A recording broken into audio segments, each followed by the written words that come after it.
One of the most difficult things is Orpheus lives or dies as a team.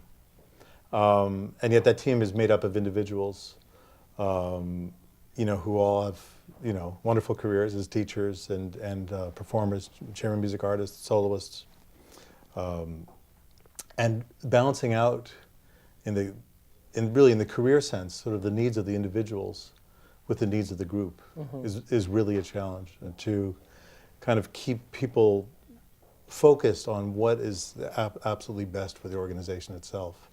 And trusting that if we can collectively understand what that is, that's going to serve our individual interests as well. But there's a tension. There's, in such a collaborative endeavor, there's a tension between the individual needs and the collective needs that occasionally is fraught. The question I was going to ask, though, is companies are realizing that there are things they can learn from your model and actually be inspired by even the way you play.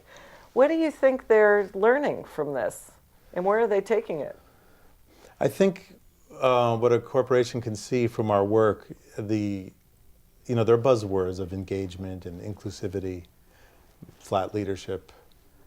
I think they see some of those in real life terms, in actual performance terms. They'll see us rehearsing and discussing the music, kind of taking our time to make our points.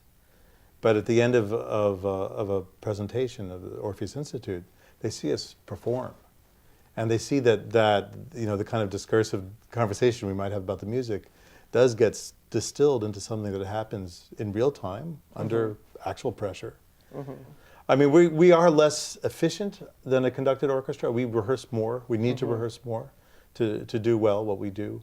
But there's something sort of beyond efficiency that happens out of the work. It has to do with that intensity of each person's involvement. And I just want to ask you about the term rehearsal, because normally when I think of rehearsal, I would think of it as practicing together something that's been set. When I hear you talk, I actually think you're co-creating throughout the rehearsal process. Is that right? That's right. Rehearsal for us is initially the creation of the interpretation, and then working on implementing it and making sure making sure that it sounds good. A composer will write the term allegro. That means basically happy. Literally means happy, but it's over the time. Over the years, that's come to mean that to play quickly. How quickly? The word forte, the F in the music, means strong. How strong? How loud?